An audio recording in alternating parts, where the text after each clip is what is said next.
주님께서 여러분과 함께 성 요한이 전한 거룩한 복음입니다.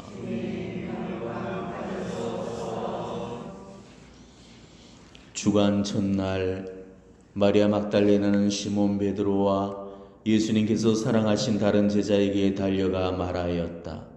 누가 주님을 무덤에서 꺼내갔습니다. 어디에 모시는지 모르겠습니다. 베드로와 다른 제자는 밖으로 나와 무덤으로 갔다. 두 사람이 함께 달렸는데 다른 제자가 베드로보다 빨리 달려 무덤에 먼저 다다랐다. 그는 몸을 굽혀 아마포가 놓여 있는 것을 보기는 하였지만 안으로 들어가지는 않았다. 시몬 베드로가 뒤따라와서 무덤으로 들어가 아마포가 놓여 있는 것을 보았다. 예수님의 얼굴을 쌌던 수건은 아마포와 함께 놓여 있지 않고 따로 한 곳에 개켜져 있었다. 그제야 무덤에 먼저 다다른 다른 제자도 들어갔다. 그리고 보고 믿었다. 주님의 말씀입니다.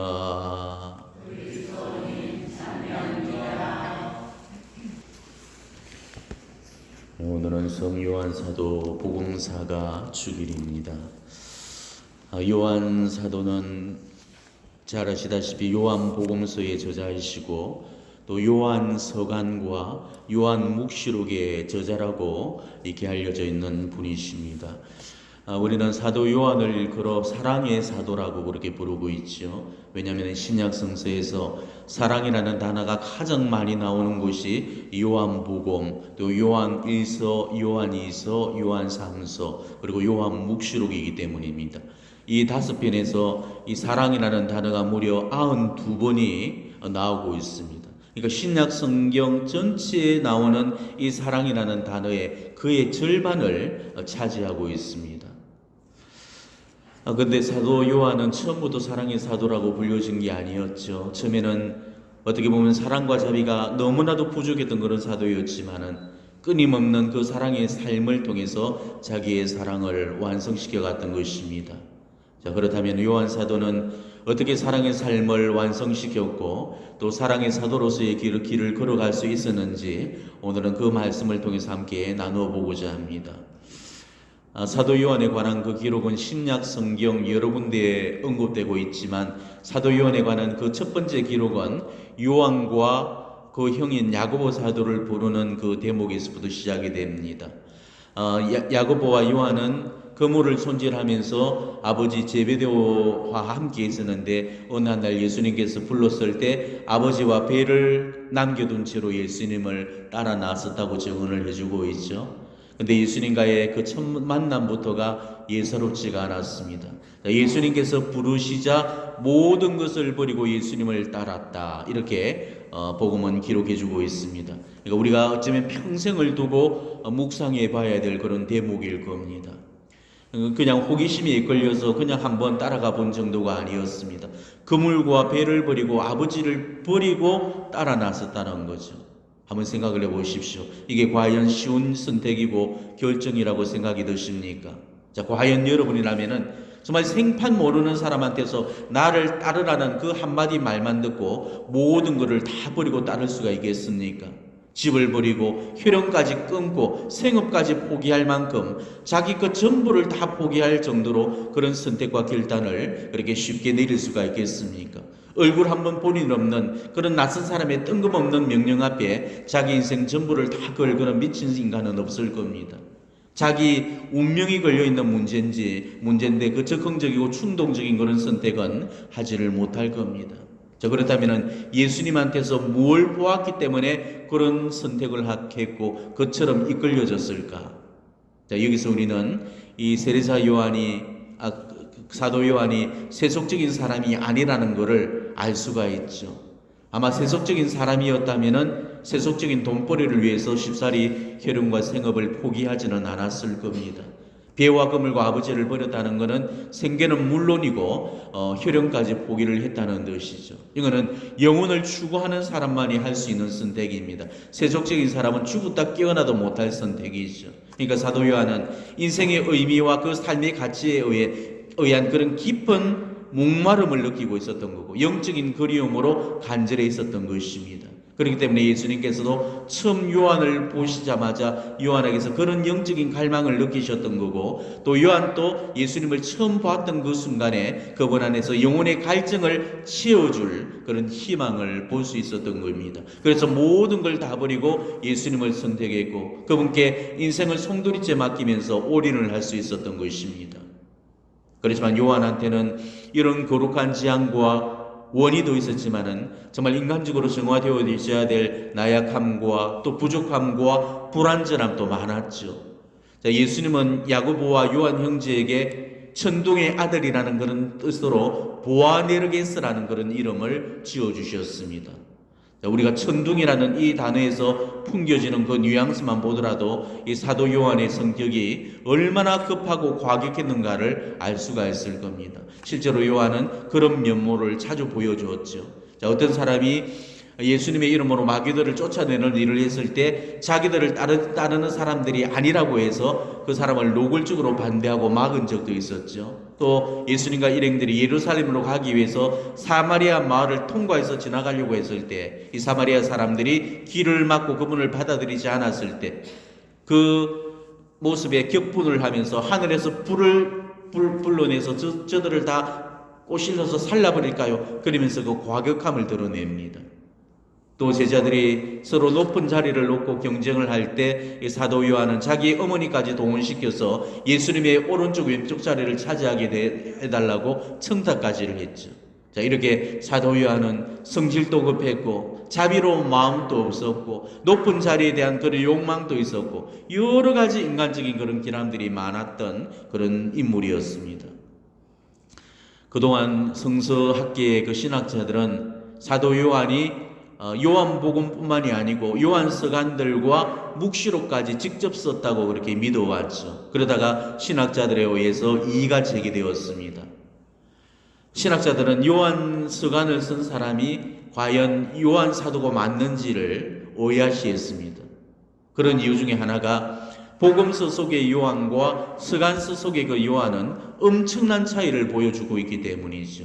자, 요한복음에서는 요한을 야망으로 가득 찬 그야말로 화 잘 내고 성질 급하고 도량 좁은 그런 인물로 묘사해주고 있는 반면에 요한서간에서는 요한을 사랑과 자비가 가득한 사람으로 묘사를 해주고 있기 때문입니다. 그래서 지금은 요한이 쓴 그 서간들은 요한 학파라고 불려지는 요한의 제자들에 의해서 쓰여지고 있다고 지금 보고 있는 게 정설입니다. 그렇지만 요한 서간들은 요한의 인생 말년의 가르침과 그 삶을 그대로 지금 담아서 보여주고 있습니다.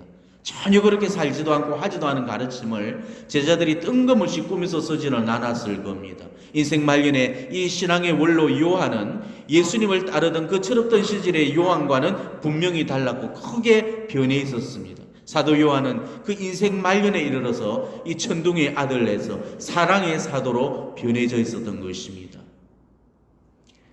사람이 다른 거는 다 바뀌어도 타고난 정성만큼은 잘 안 바뀐다고 그러죠. 근데 사도 요한의 그 인생 말년을 보게 되면은 이 불같은 성깔이며 급하고 과격한 성질도 다 누그러졌고 자기만 챙기는 이기심과 명예심도 사라졌고 사랑으로 가득 찬 그런 온화한 사도로 변해 있었습니다. 실제로 노년의 그 사도 요한은 온화하고 따뜻한 성품의 그런 소유자였다고 전해지고 있습니다. 자, 그렇다면 요한은 어떻게 자신의 약함을 극복하고 이 사랑의 사도로 변화되어질 수가 있었을까? 요한이 자신의 타고난 성향을 바꿀 수 있었던 힘은 과연 어디에서부터 나왔을까? 우리가 이거를 알아야만이 우리의 모습을 바꿀 수가 있다는 거죠. 노년에 이르렀는데도 여전히 이기적이고 욕심사납고 완고한 그런 내 모습을 바꿀 수 있는 그 답을 우리는 이 요한의 그 삶을 통해서 찾아볼 수 있을 겁니다. 정말 안 변하는 게 인간이거든요. 신앙생활 20년, 30년 했다 해서 바뀐 게 있습니까? 그만큼 기도를 해왔다면은 정말 빳빳하던 모가지가 부드러워져야 되는데도 여전히 교만이 하늘을 찌르고 있고 여전히 욕심이 그늘을 못 벗고 살고 있고 늙은 나이에 힘은 딸려도 성깔은 여전히 성성히 살아있고 꺾어야 될 고집은 꺾이는 고사하고 더 황소고집을 부려대고 있고 자기 아집으로 더 완고해지고 더 폐악한 모습으로 살고 있는 그런 사람들 우리는 주변에 너무 많이 보게 됩니다. 사도 요한은 그런 우리들에게서 삶의 귀감이 됩니다. 천성이 고약한 사람도 이렇게까지 변화되고 바뀔 수 있다는 사실을 바로 우리는 사도 요한의 삶을 통해서 우리는 증명되어질 수가 있죠. 우리는 이 사도 요한을 보면서 그렇게 안 바뀌던 나도 바뀌어질 수 있다는 그 희망을 품을 수가 있다는 것입니다. 그동안 내가 안 바뀐 거는 안 바뀌어서 안 바뀐 게 아니고 안 바꿔서 안 바뀌어진 거죠. 바꾸려면 왜 안 바뀌겠습니까? 바꿀 마음이 없으니까 안 바뀌는 거죠. 우리는 누구나 할 것 없이 다들 본성의 후약함을 지니고 있습니다. 본성에서 올라오는 약함, 그 불완전함으로 인해서 자기도 힘들고 남들까지 힘들게 만들고 그로 인해서 서로에게 상처를 주고받게 되죠. 그렇기 때문에 본성 그대로 두고 살아서는 절대 안 됩니다. 본성을 영성으로 바꾸어야 됩니다. 이게 영성생활이 추구하는 목표죠. 근데도 지금 얼마나 많은 신앙인들이 본성 그대로의 모습대로 살고 있는지 모릅니다. 기도는 그렇게 많이 하는데도 자기 본성을 바꾸려고 하지도 않고 자기 꼬라지 그대로 지금 살고 있는 사람들이 많습니다. 우리는 반드시 자신의 본성을 바꾸어서 그 본성을 영성으로 바뀌어줘야 됩니다. 이 성에서 내 힘으로 이 작업을 끝내놓지 않는다면 연옥에서 하나님의 힘에 의해서 이 작업을 우리는 끝마치게 될 것입니다. 이게 얼마나 무서운 일이 될지는 우리는 모릅니다. 자기 작업을 한다는 거 이거는 정말 가혹하고 아프고 고된 일입니다. 그렇기 때문에 많은 사람들이 자기 작업을 안 하려고 하죠. 우리는 이 작업을 반드시 이 성에서 끝내놓아야 됩니다. 그렇지만은 자기 힘만으로는 절대 바꿀 수 없는 게 본성입니다. 자, 본성이라는 것은 자기화되어 있는 상태를 말하는 거고 영성이라는 것은 그리스도화되어 있는 상태를 말하는 거죠. 자, 그리스도화 되려면 그리스도를 닮아야 되는 것입니다. 내 힘이 아니고 그리스도의 힘을 빌려와서 내 본성을 영성으로 바꿔야 되는 거죠. 사도 요한도 자신의 그 약한 본성을 영성으로 완성시킬 수 있었던 데에는 바로 자기 힘이 아니고 예수님의 그 사랑의 힘이 있었기 때문에 가능한 일이었습니다. 자, 예수님을 믿고 개가천선한 그런 사람들을 우리는 복음서에서 많이 만날 수 있죠. 대표적으로는 자케오라든지 또 세리마테오라든지 막달레나라든지 이런 분들은 예수님을 만난 이후로 온전히 자신의 삶을 180도 바꾸는 존재로 죽인 그런 변화를 완성시켰죠. 바로 본성이 영성으로 바뀐 그런 사례입니다. 이게 바로 그 사랑이 가진 힘이었다는 거죠. 예수님의 그 사랑의 힘이 바로 그들의 본성을 영성으로 돌려놓았던 것입니다. 사랑은 주는 게 문제라고 그랬습니까? 받는 게 문제라고 그랬습니까?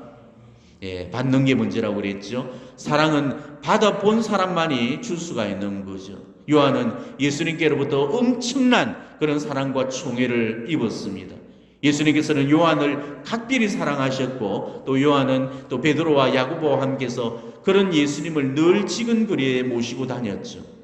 예를 들어서 야이로의 딸을 살려내시는 그 장면을 지켜볼 수 있었던 사람들도 바로 이 세 사람이었습니다. 타bor산에서 영광스러운 예수님의 모습을 그 변모된 그런 모습을 또 지켜봤던 사람들도 바로 이들이었고 또 겟세마니 기도 중에 예수님과 함께 있는 그 특전을 누린 사람들도 이 세 사람이었습니다. 예수님 지시에 따라서 파스카 음식을 준비하러 간 제자들도 베드로와 요한이었죠. 이처럼 요한은 예수님의 일생에서 가장 중요한 순간에 언제나 그분 옆을 지키고 있었습니다. 특히 요한을 향한 그 예수님의 사랑은 이 세 사람 중에서도 더욱더 각별했습니다. 자, 요한복음서에서 요한이 자기 자신을 소개할 때 예수님께서 사랑하신 제자 이렇게 자신을 표현할 정도로 사도 요한은 예수님의 사랑을 듬뿍 받았고 예수님은 그만큼 요한을 특별히 사랑을 했었습니다. 실제로 제자들의 그 자리 배치만 보더라도 예수님 옆에는 언제나 애제자 요한의 차지였습니다. 요한은 예수님의 어깨에 머리를 기댄다든지 예수님의 품에 스스럼 없이 안기기까지 했죠. 물론 12제자들 중에 가장 어렸기 때문에 더 많이 사랑을 받았다고 말할 수도 있겠지만은 예수님이 요한을 그것 때문에 사랑하시는 건 결코 아니었습니다. 사도 요한은 그 어떤 제자들보다도 더 많이 예수님을 사랑했던 것입니다. 예수님을 가장 많이 사랑했기 때문에 그래서 더 많은 사랑을 받았다고 해도 옳을 겁니다. 예수님을 사랑함에 있어서 사도 요한은 언제나 다른 제자들과는 남다른 그런 사랑을 보여줬던 것이죠.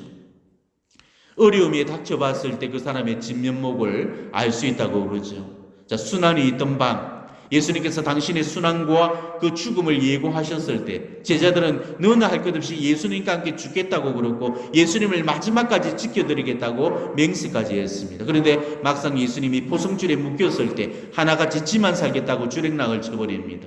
사랑을 증명해야 될 가장 결정적인 그 순간에 제자들은 다 도망을 치고 말았죠. 이렇게 제자들이 모두 떠나가고 없는 그 빈자리를 끝까지 말없이 지켜준 사람은 사도 요한뿐이었습니다. 요한은 십자가 밑에서 예수님께서 고난받으시는 그 장면을 한 장면도 빠뜨리지 않고 낱낱이 지켜보았죠. 그렇기 때문에 오직 요한만이 예수님께서 임종하시는 그 장면까지 다 지켜볼 수가 있었죠. 그래서 예수님께서 마지막 숨을 거두면서 정말 들릴 듯 말 듯 남겨놓았던 그 마지막 말씀이 뭐였습니까? 목마르다라는 이 말씀, 다 이루었다 이 말씀을 요한 사도만이 기록할 수 있었던 이유도 그래서 그랬던 거죠. 그리고 군사가 예수님의 옆구리를 찌를 때 피와 물이 나왔다는 것, 또 요한 그 요셉과 니고데모가 장사를 지낸 그 사실을 밝혀준 것도 요한 사도뿐이었습니다. 이처럼 요한은 죽음을 무릅쓰고 예수님을 지켜드렸고 최후까지 예수님께 헌신을 드렸습니다. 그렇기 때문에 예수님은 십자가상에서 그 사도 요한에게 당신의 어머니를 돌봐달라면서 당신의 어머니를 맡겨놓으셨던 거죠. 이분이 너의 어머니시다. 어머니, 이 사람이 어머니의 아들입니다. 이거는 아무한테나 허락되어지는 은총이 아닙니다. 예수님께서 사도 요한을 그토록 믿었기 때문에 어머니를 맡기는 그런 지고의 영예를 부여했던 것이죠. 부활 첫날에 막달레나가 오늘 예수님의 그 빈 무덤을 알려줬을 때 요한은 바로 그 소식을 듣고 베드로보다 앞질러 달려갈 정도로 예수님에 대한 그런 사랑이 남달랐습니다. 예수님께서 부활하신 후에 갈릴레아의 호숫가에서 나타나신 그 예수님을 제일 먼저 알아보고 베드로에게 이야기를 해줬던 인물도 사도 요한이었죠. 첫째 자리를 욕심내어서 어머니를 시켜서 왼편 오른편 자리를 넘봤던 그 요한이 예수님의 빈 무덤에 다다랐을 때 오늘 어떻게 변화되었는가를 보십시오. 제일 먼저 앞뒤로 달려와서 먼저 도착은 했지만은 무덤 속을 열람하는 그 순번을 사도들의 어뜸인 베드로 사도에게 양보를 했죠. 자신은 먼저 무덤에 당도했지만은 들어가지 않고 그 사도 베드로가 도착하기를 기다려줬습니다. 그리고 베드로가 먼저 들어가고 그 뒤를 따라 들어갔습니다. 예수님의 가르침에 얼마나 순종적이었던가를 단적으로 보여주고 있는 그런 대목일 겁니다. 그리고 사도 요한은 예수님의 말씀이라면 무실은 신실하게 지켜냈습니다. 예수님께서 어머니를 사도 요한에게 맡기셨을 때 복음은 이렇게 기록을 하고 있죠. 그때부터 그분을 자기 집에 모셨다. 실제로 사도 요한은 이 예수님의 유언을 받들어서 성모님께서 돌아가실 때까지 보살펴 드렸습니다. 그래서 우리 교회 전승에 따르면은 예수님이 성천하시고 난 다음에 그리스도 교회에 대한 대대적인 그런 탄압이 일어나게 되죠. 이때 사도 요한은 성모님을 모시고 받기를 피해서 예루살렘에서 터키의 에페소로 피신을 하게 됩니다. 요한은 이 성모님의 여생을 위해서 에페소가 내려다 보이는 크레소스 산 위에다가 아주 작은 집을 마련해 드렸다고 그럽니다. 그리고 성모님은 그곳에서 사시다가 결국은 영면하시면서 성전을 하셨다고 전해지고 있습니다. 이처럼 사도 요한은 성모님을 마지막까지 지켜드렸고 성모님을 지극정성으로 섬겨드렸습니다. 하느님이시오 사람이신 그리스도의 시라는 이 환시책을 보게 되면은 성모님께서 임종 드시기 직전에 사도 요한들어 이런 말씀을 하십니다. 꼭 예수가 내 곁에 있는 것 같구나. 그러면서 사도 요한을 아주 사랑스러운 그런 눈길로 바라보시는 그 대목이었죠. 그만큼 예수님의 빈자리를 대신 치우면서 성모님의 이성순례의 여정을 함께 했습니다. 정말 신실했고 충실했고 의리 있는 그런 사도이셨습니다. 그렇지만은 그런 의리와 사랑의 충실성이 있었던 이유는 바로 예수님의 사랑의 힘이 가져다 준 그런 은혜였기 때문입니다. 차고 넘치도록 그 사랑을 받았기 때문에 그 사랑을 차고 넘치도록 돌려드릴 수가 있었던 것이요. 잘 아시다시피 그 사도들은 모두 복음을 목숨으로 증거하면서 다 순교를 당했죠. 사도들 중에 제일 먼저 순교를 당했던 그 사도가 자기 형인 바로 사도 야고보였습니다.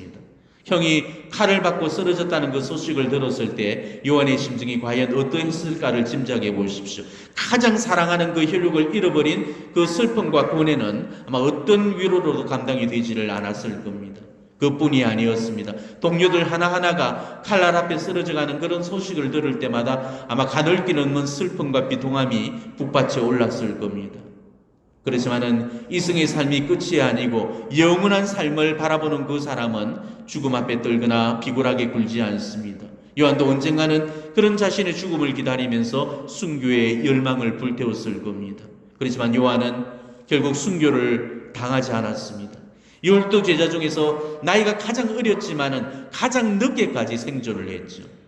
요한 사도는 12 제자들 중에서 유일하게 순교를 당하지 않고 거의 100세 가까운 나이까지 살면서 천수를 다 누리고 사망한 것으로 그렇게 전해지고 있습니다.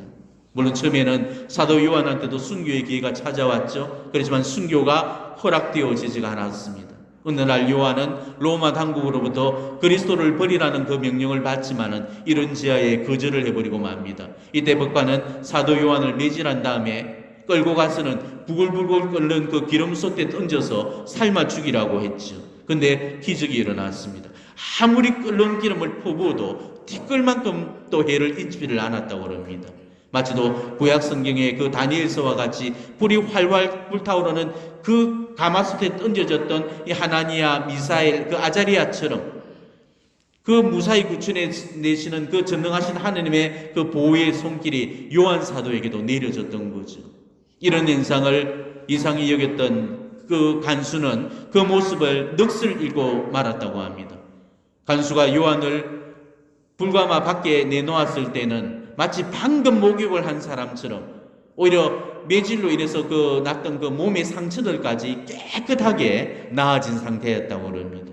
그래서 두려움을 느꼈던 그 법관이 요한을 잘 대접하는 척 한 후에 소아시아 그 해안에 있는 파트모스라는 그 섬으로 귀양을 보내버리게 되죠. 그리고 도미시아누스 황제가 죽은 다음에야 유배지에서 풀려났고 이 에베소에서 살다가 트라냐누스 황제 치세인 100년경에 사망을 한 걸로 전해지고 있습니다. 사도 요한은 다른 사도들과는 달리 밖의 시에도 죽지를 않고 94살이라는 고령에 달해서야 잠자듯이 세상을 떠났습니다. 그렇지만 비록 칼날의 순교는 당하지는 않았지만은 정신적인 순교의 고통을 일생 동안 겪었습니다. 다른 사도들이 목숨으로 신앙을 증거를 했다면은 요한 사도는 삶으로 그 신앙을 증거하셨던 거죠. 단칼에 쓰러지는 그런 영웅적인 죽음이 어쩌면 더 가벼운 흥별이 되어질지도 모릅니다. 혈혈단신 그 외로운 섬에 갇혀서 고통 속에 살다 가는 것은 요한에게는 너무나도 가혹한 형벌이 아닐지 모르겠습니다. 이제나 저제나 오매불망하는 그 사랑하는 예수님을 만나고 싶어서 어서 죽고 싶어서 그리움에 눈물 지었을 그 사도 요한을 생각하면은 정말 그 외로움, 그 그리움 앞에 목이 메어지고 눈물이 날 겁니다. 사도 요한이 예수님을 얼마나 깊이 사랑했다는 것을 우리가 안다면 매일의 기도 속에서 이 목숨을 얼른 거두어 가시라면서 왜 눈물로 빌지 않았겠습니까? 우리는 94살을 사는 것을 부러워하겠지만은 사도 요한한테는 94살의 세수를 치우는 일은 축복이 아니고 그야말로 상상하지도 못할 형벌이고 가혹한 고통이었을 겁니다. 예수님을 진짜로 사랑하는 사람은 빨리 죽고 싶어 합니다. 빨리 죽고 싶게 하기를 열망했던 그 바오로 사도의 고백이 하나도 흩은 고백이 아니라는 것을 알 수 있죠. 정말로 예수님을 사랑하고 천국을 사모하는 그 사람은 이승은 귀양살이에 불과한 것입니다. 잠시 머물렀다고 해서 떠날 곳이지 영원히 눌러앉아 있을 곳이 아니기 때문이죠. 그렇지만 예수님은 그런 사도 요한의 열망을 들어주지를 않으셨습니다. 예수님은 그에게서 피를 바라지를 않으셨고 땀과 눈물로 얼룩진 희생과 보석의 삶을 더 원하셨던 것입니다. 이게 바로 요한에게서 받고자 했던 복음이었던 거죠. 자, 요한 사도가 마지막까지 신앙의 길을 걸을 수 있었던 그 힘은 과연 어디에 있었겠습니까? 그건 바로 주님을 향한 흔들리지 않는 사랑이었던 것입니다. 박해와 그 핍박과 인간적인 두려움과 외로움도 이 하나님을 향한 사랑을 꺾어놓지를 못했습니다. 요한 사도의 삶 자체가 하나님의 사랑으로 채워진 그런 삶이었기 때문에 가능한 것이죠. 사랑은 모든 것을 이겨냅니다. 사랑만이 모든 어려움과 위협과 박해를 견뎌내게 만들고 사랑만이 모든 두려움을 몰아내기 때문이죠. 예로니모 성인의 증언에 따르면 요한 사도께서는 말년의 노쇠에서 더 이상 설교를 할 수 없게 되었을 때 대중 앞에 서서 여러분 서로 사랑하십시오라는 이 말씀만 끊임없이 되풀이를 하셨다고 그럽니다. 지겹도록 이 한 가지 메시지만 전하는 요한에게 제자들이 다른 설교를 해달라고 부탁을 해왔죠. 그때 사도 요한은 그들의 부탁을 들어주겠노라면서 이렇게 이야기를 했습니다. 자, 그렇다면 제가 여러분에게 새로운 말씀을 드리겠습니다. 여러분 서로 사랑하십시오.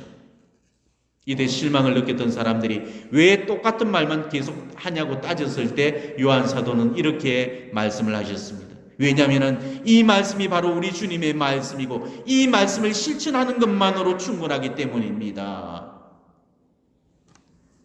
사랑은 예수님 계명의 요하약이고 성경 전체를 꿰뚫는 핵심입니다. 하나님의 사랑을 통달한 이 인생 원로가 내놓은 그 결론을 우리는 주의 깊게 새겨들어야 합니다. 사랑하라는 이 말씀에 무슨 가르침이 또 필요하겠습니까? 하나님 사랑을 깨달은 사람은 사랑만이 전부라는 것을 알고 있습니다. 그래서 바로 사도도 그걸 깨닫고 이렇게 고백을 내어놓으셨죠. 내가 인간의 여러 언어와 천사의 언어로 말한다 할지라도 나에게 사랑이 없으면 나는 요란한 징이나 소란한 꽹과리에 지나지 않습니다. 내가 예언하는 능력이 있고 모든 신비와 모든 지식을 깨닫고 산을 옮길 수 있는 큰 믿음이 있다 하더라도 나에게 사랑이 없으면 나는 아무것도 아닙니다. 내가 모든 재산을 나누어주고 내가 불태워지도록 내 몸까지 자연스레 넘겨준다 하더라도 나에게 사랑이 없다면 나에게는 아무런 소용이 없습니다. 이렇게 이야기를 합니다. 이 세상에 수없이 많은 은사들이 있지만은 가장 좋은 은사는 바로 사랑의 은사입니다. 바오로 사도께서도 고린도전서에서 이렇게 하셨죠. 여러분 더 큰 은사를 열심히 구하십시오. 이렇게 말씀하신 다음에 내가 이제 여러분에게 더욱 뛰어난 길을 보여주겠습니다 라면서 사랑의 은사를 말씀하셨습니다. 삼회의 성자 샤를르드 푸코는 우리에게 이런 말씀을 남겨주셨습니다. 사랑의 은사자들이 되십시오. 우리도 사랑의 은사자들이 되어야 됩니다. 예언이니 지훈이 구만이 영의 분별이니 신령한 언어니 해석의 은사니 뭐니 해도 그래도 그 많은 은사들 중에 우리가 마지막까지 하나를 고르라면은 그 중에 우리에게 정말 꼭 필요한 은사는 사랑의 은사 한 가지뿐입니다. 사랑의 삶을 살지 못하는 사람은 인생을 충분히 산 사람이 아닙니다. 우리는 기도로 하느님을 만나려고 하지 말고 사랑의 삶으로 하느님을 만나려고 해야 됩니다. 그게 우리 인생의 아름다움을 만들어내는 그런 비결이 될 것입니다. 우리도 사도 요한처럼 더 많은 사람을 더 많이 사랑하면서 살았으면 좋겠습니다. 미워하고 싫어하고 갈등하고 대치하면서 지금 내 몸에 얼마나 많은 미움의 독을 품고 사는지를 보십시오.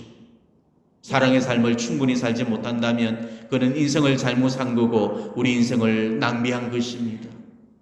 지금 우리 인생 연륜에서는 꼬인 것도 다 풀고 가야 될 때입니다. 맺힌 원한도 풀어야 되고 꼬인 관계도 풀면서 우리 인생의 마지막 정리를 하면서 살아야 됩니다. 서로 이해하고 서로 화해하고 서로 용서해주면서 그렇게 살아야 됩니다.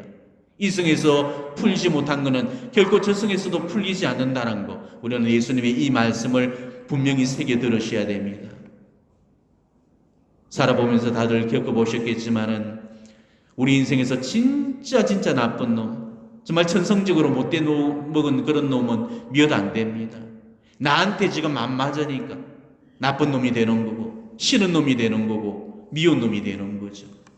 이거 결국은 미움이란 것도 지 안에서 나오는 거고, 이쁨도 지 안에서 나오는 거고, 귀염도 지 안에서 나오는 겁니다. 사랑의 삶을 사는 그 사람들은 절대 편이나 적이 없습니다. 누구하고도 두루뭉술 잘 지내고 잘 어울리게 되죠. 이제 우리도 이런 사랑의 삶을 살아가야 되지 않겠습니까? 저 구유에 누워 계신 이 하나님의 저 무한한 사랑을 묵상하도록 하십시오. 하나님의 사랑 앞에 정말 우리의 사랑이 너무나도 작고 초라하고 보잘것없고 부끄럽지 않습니까? 우리를 위해서 죽어주시러 오신 그 저분처럼 왜 우리는 서로 죽어주지를 못하는지 그게 너무 부끄러울 뿐입니다. 사랑의 사도 요한 성인이 그 생을 마칠 때까지 부르짖었던 그 사랑의 말씀을 다시 들어보십시오. 사랑하는 여러분, 서로 사랑합시다.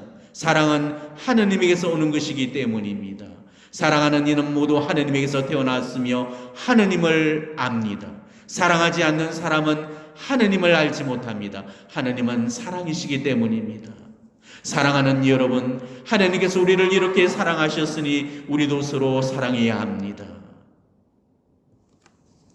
우리에게 가장 두려워해야 할 바가 뭐가 되겠습니까? 사랑을 잃어버리게 될 그런 두려움입니다. 우리에게는 사랑을 포기하려는 그런 마음이 있죠. 미운 사람, 싫은 사람은 무조건 피하려고 하고 안 보려고 합니다. 자, 우리가 그런 마음을 가지고는 절대 진정한 사랑을 할 수가 없습니다. 아무리 미운 사람이 있고 아무리 싫은 사람이 있다 할지라도 절대 사랑의 문만큼은 닫아 걸지 마십시오. 그래도 그 사랑의 가능성만큼은 열어놓고 기도하면서 나가다 보면은 하나님 안에서 정화되고 치유되고 회복되면서 언젠가는 하나님의 그 사랑을 그 사람 안에서도 꽃피울 날이 오게 될 것입니다. 우리가 마지막까지 포기해서는 안 될 은사가 사랑입니다. 우리는 사랑으로 살아야 되고 사랑을 전해야 되고 사랑을 실천해야 됩니다. 그래서 사랑의 사도들이 되어야 되는 것입니다. 우리도 사도 요한처럼 사랑의 모범이 될 수 있었으면 좋겠습니다. 하나님을 향한 그 사랑을 이웃을 향한 사랑 안에서 완성시키는 것, 이게 어쩌면 우리가 우리 인생 안에서 마지막까지 끝내놓아야 될 숙제고 작업이 되어질 겁니다. 더 이상 미움을 만들어내지 않는 것, 더 이상 싫은 사람을 그리고 좋은 사람을 각각 선을 긋고 밀어내고 거부하지 않는 것, 그걸 우리가 하면서 살아가야 되지 않겠습니까? 우리가 이생에서 행했던 모든 것들은 다 사라지고 말 겁니다. 그렇지만은 우리가 이승에서 살아왔던 사랑의 삶만큼은 영원히 남을 겁니다. 그리고 이승에서 살아왔던 바로 그 사랑의 삶이 결국 우리에게 천국의 문을 열어주게 될 것입니다. 하나님의 사랑을 기억하는 날, 이 거룩한 이 성탄절에 정말 하나님의 사랑으로 불타오르는 그 삶을 살다 가셨던 이 요한 사도의 그 사랑을 묵상하면서 우리의 무자비로움을 다시 한번 반성해 봤으면 좋겠습니다. 그리고 사랑의 사도이신 이 요한 성인께 우리의 부족한 사랑의 전구를 청하고 우리도 그분의 뒤를 따라서 사랑의 삶을 살 그런 작은 다짐과 결심을 드리면서 오늘의 이 미사 정성껏 봉헌하시기를 바랍니다. 아멘.